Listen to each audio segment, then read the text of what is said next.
Welcome back to the archives and to Cloudchildren, my follow-up fantasy novel to The Sorcerer's Children. I made it a little bit further, not far enough to finish the thing. In the past episodes, we have made it through the 3 prologues. There were 3 because there are 5 main characters and I have grouped them. So there are 2 sibling sets and then 1 individual. So we've got Jessie and Matt. They are the older sibling set. Jessie is 14, Matt is 11. Then they have Zoe and Rick. Zoe is supposed to be 13, Rick is supposed to be 10. And then we have Gatsby, who's the little baby, and she is 6. Jessie, Matt, Zoe, and Rick were all orphans, and they were all taken to orphanages, and all 4 of them have snuck away from their orphanages with their respective sibling pair. Gatsby has just been surrendered to this random old man by Nana and Papa, who she lived with. We have no idea why.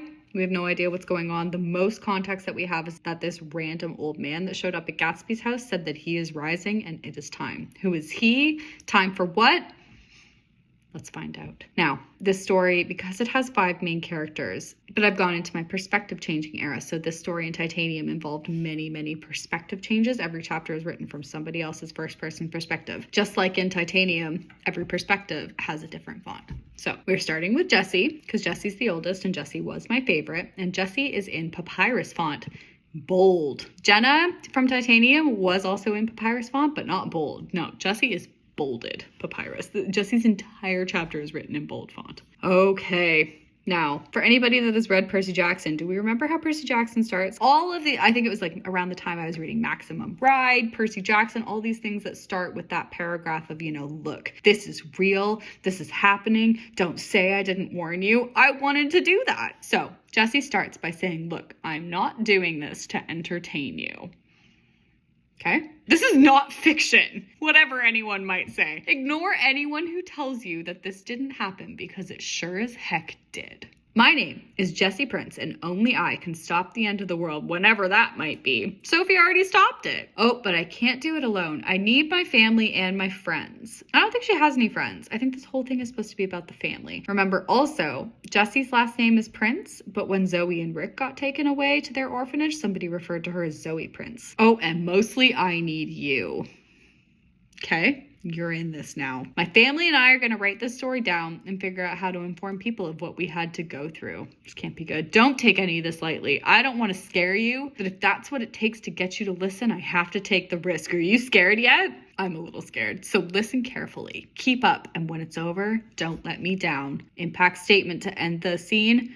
Don't let us down. Don't let my 5 main characters down. Okay, that is the start. Jessie has warned us, do not let them down. I did let them down because I didn't finish the story, but you know what? I tried. So what is Jessie up to? Jessie has just run away from her orphanage that she lived in. She is crouching in the cold rain. Have we got an outfit description coming? Oh no, we described her outfit in her prologue. I'm pretty sure she's wearing a white dress. She has just reunited with her brother. Jessie is 14. Jessie does not have caramel colored hair. We have not said what color anybody else's hair is, but Jessie, I believe, it just said that she has brown hair. They are in the cold rain, and Jessie is huddling against her brother for warmth. And her brother, Matt, says, Jess, I am so glad to see you again. I smiled, ruffled his hair. Having been trapped in an orphanage for 3 years, it felt good to be free again. We have to get out of here. I don't know where here is. I don't know where they are. They'll be after us. They, I'm assuming, is the people that ran the orphanages because they have just run away. Matt asks where they should go. I don't know. We can't go back to our apartment. Probably not. No. They lived in the attic of an apartment of a woman who, with absolutely no hesitation, ratted them out to the social services when they showed up. Social services showed up at this woman's apartment store, said, do you know Jessie and Matt Prince? She said, yeah, they're hiding upstairs. Go right on up. It's behind the secret tapestry. Obviously, they're not going back to that apartment. Oh, Matt didn't look too disappointed. Legs are cramped. She is tired and cold. We needed to find a place to stay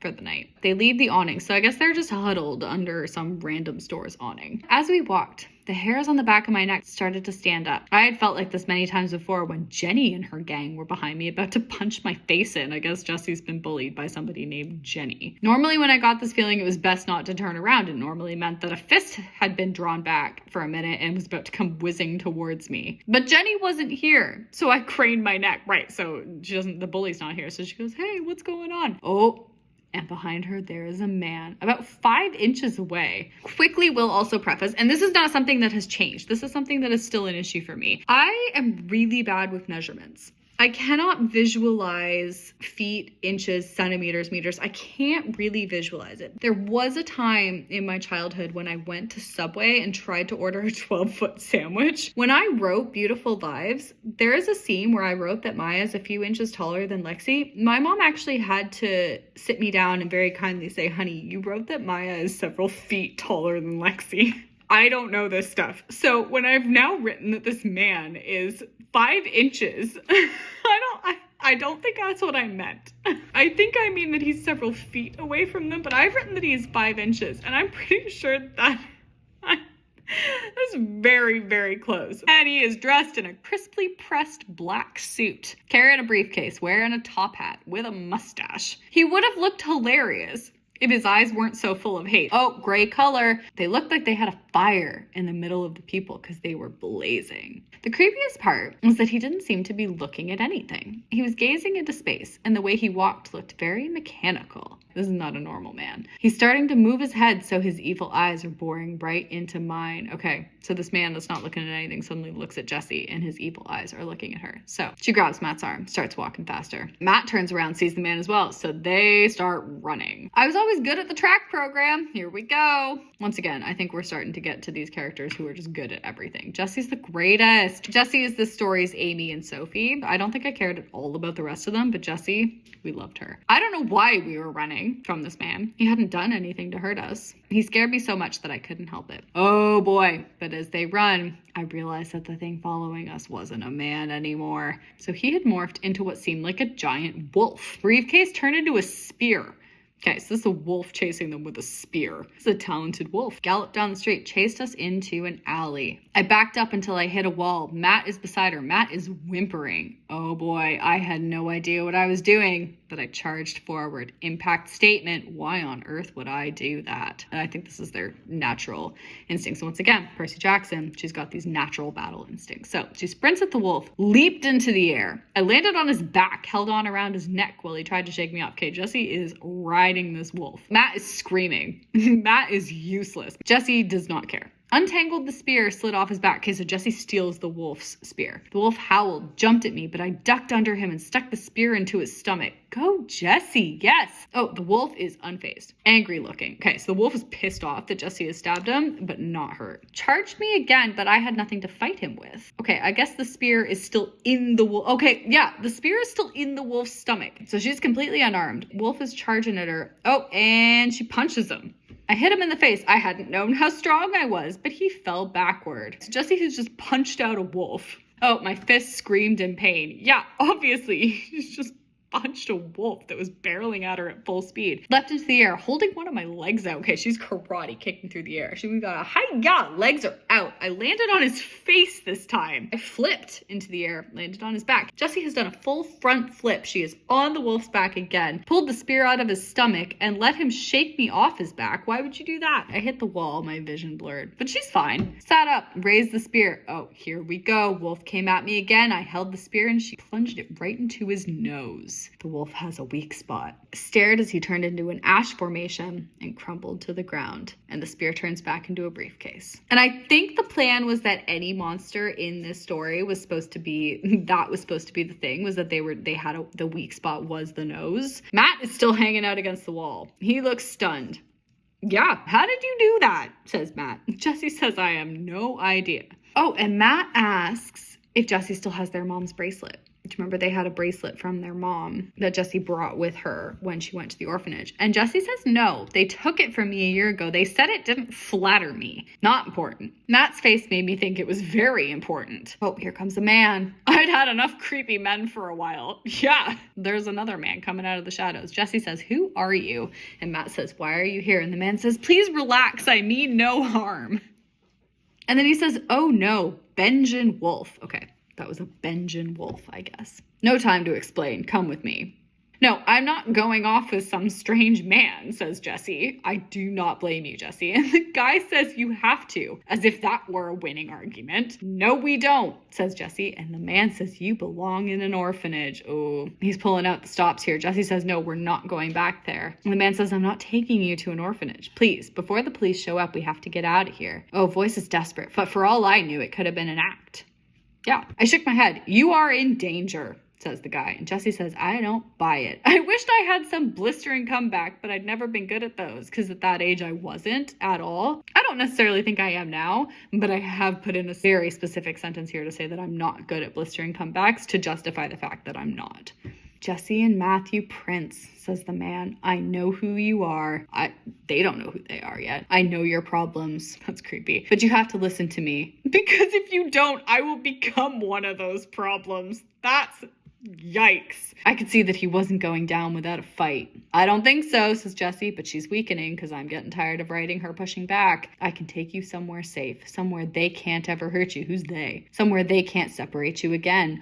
Finally, it hit me. Somewhere they couldn't separate us. I couldn't be apart from my brother anymore. He has hit her soft spot. She says, why should I believe you in a final attempt? Because I am about to stop writing her pushing back because I am tired of it. Who else do you have to believe? Nice. Oh, his words stung like my fist had when I punched that wolf. Her fist is fine. Punched a wolf in the face. But she's fine now. Our parents were dead. We know. They had died years ago. Our mom had died in an accident, and our father had refused to talk about it for a year until his death. Can't remember the details of it. Oh, I just remember the doorbell ringing and Dad looking worried when we found him dead in the doorframe. We knew that the visitor hadn't been a nice one. Good read on the situation, Jessie. Okay, we'd lived... I thought this was really funny. We had lived with our grandmother off and on for a year until she had decided to move to Russia while we were at the park. And then in brackets, I have written, I'm not kidding. We came back from the park and she was gone. I think it said something about how Jessie was 7 and Matt was 3 when this first happened. So this grandma has just moved to Russia without her 7 and 3-year-olds. I think there was maybe a hypnosis storyline of some sort supposed to be in there. I don't remember. Uncle and Aunt had cared for us for a month. Until my aunt got pregnant and kicked us out. Then we were taken to an orphanage. Now we were here. This man was right. We had no one else to trust. You really don't. Even Matt, my little brother, he and I used to be tighter than bread and butter. Now we were drifting apart. Do you think? I hadn't seen him for 3 years. It had had a huge impact on our relationship. Are you actually surprised? Now he was like a distant acquaintance instead of my brother. I knew he wouldn't ever hurt me. But could I trust him with my most vital secrets? But again, search and replace. I'm not sure if I was ready to yet. Judging by the look on his face, I could tell he was debating whether or not he could trust me. Oh God, they've drifted. Oh, but then why trust some random guy in the shadows? He could be someone quite willing to help us, or he could be a hungry wolfman ready to rip our throats out. Because you know what? But then I've been able to defeat the first one. Who said I couldn't do it again? And Jess says, okay. I couldn't believe myself, but I was actually ready to follow him. He smiled and held out his hand, and in his hand is a shining bracelet identical to their mom's. And at that very second, she knows they can trust him. Okay, so he has a... How does she know that he hasn't stolen this bracelet from someone? How does that makes it so that she can trust him? This guy has a bracelet that looks like their mother's bracelet. She's like, okay, yeah, you're cool.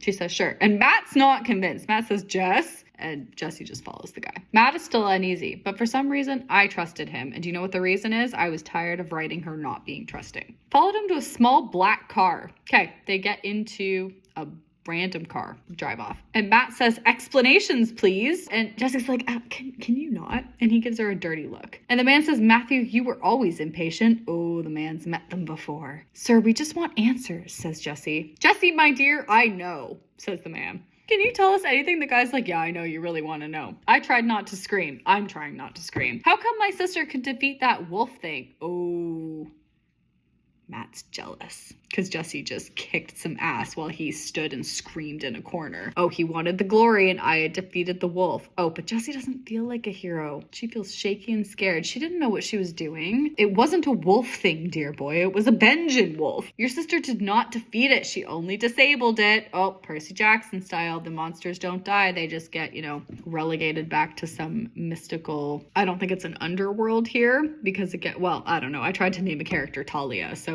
Oh, that makes sense, said Matt, but he's being sarcastic. So the man says, your sister didn't defeat this random Benjin wolf. What's a Benjin wolf? We don't explain. She only disabled it. Matt says, oh, that makes sense. Matt, how did your sister get rid of the beast? Matt says she stabbed it in the nose. Oh, we do have an explanation here. The nose of any monster is an escape portal. It banishes them back to the lair of their master until they're sent out again, minimum 24 hours from when they were last released. Oh, killing a monster takes a lot more strength and skill. If you stab it in the nose, you get rid of it for at least 24 hours. I don't know who their master is, but they need 24 hours to respawn, and then their master can send them out again. All the same, I'm surprised you were even able to disable it, my girl. I'm very impressed. You have good battle reflexes. Matt's pissed off, obviously, because Jessie's perfect and Matt is not okay with it. Sir, I don't understand how I did it, says Jessie. And the man just says, don't worry, Jessie. Everything will soon be explained, because we need to delay it a little bit, you know? It's too early in the story to explain what's going on. So they sit in silence for the rest of the ride. Oh, Jessie feels guilty because Matt's jealous. I didn't even know why Matt was jealous. I felt like a mutant. I had thought I had a firm grip on reality, but tonight I wasn't so sure. I had always pictured reality as the orphanage, as the white gown I was forced to wear every day, outfit, as the no fun environment. That was reality, wasn't it?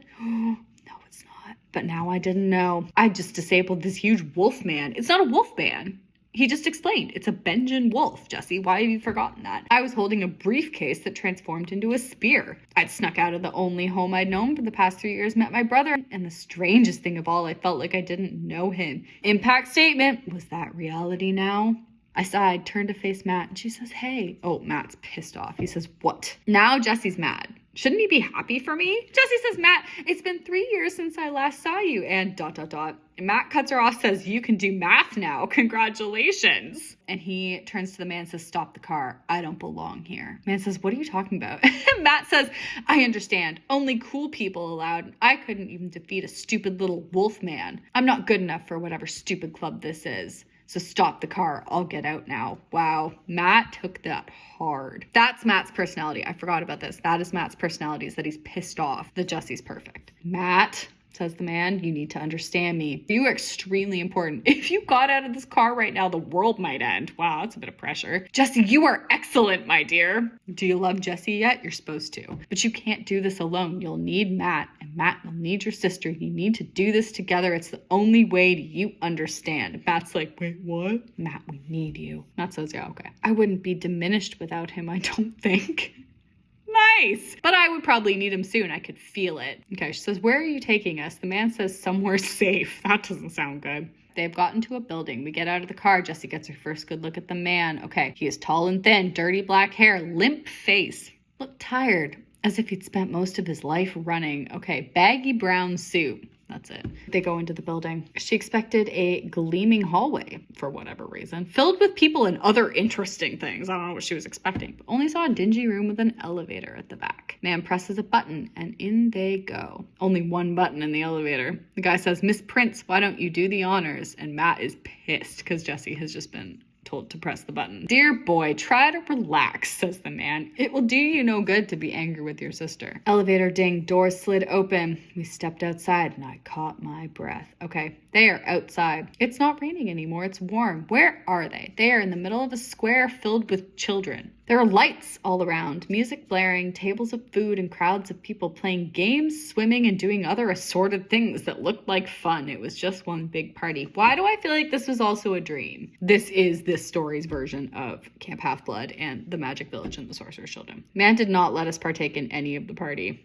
Jessie and Matt are so deprived. Led us across the square towards a building, which was tall and covered with windows. They go into a lobby. It's empty, but there are marble staircases. So they go up a staircase, and he brings us to hallways filled with doors and gives Matt a key. Points to a door with a little red dot. Okay, these are their rooms, basically. So any door with like a little red dot, they're not occupied. So he gives Matt a key, and in Matt goes, and the light turns green. So the green light means that the room is. Green light means that the room is occupied. Red light means that it's not. I feel like that should be kind of flipped the other way. Man brings Jessie to another room, gives her a key, opens the door. Oh, now she realizes how exhausted she is. Fight took a lot of energy out of me. You were very brave this evening. Oh, now we've got a little speech about how great Jessie is. Oh, you thought on your feet, you acted, you have good reflexes. I'm impressed. You'll make an excellent warrior. Sleep well, my dear girl. And then he kisses her on the forehead and smiled fondly like he'd done that many times before. Ooh, has he done that before? We don't even have have this guy's name? Okay, here we go. We're describing the room. In Jessie goes. Room is lovely. King-size bed with a bookshelf above it, little bedside table, fridge stocked with snacks, a TV, a computer, a DVD player, and a shelf of movies, clawfoot tub and a jacuzzi, and a window seat looking out over the plaza. Then there's a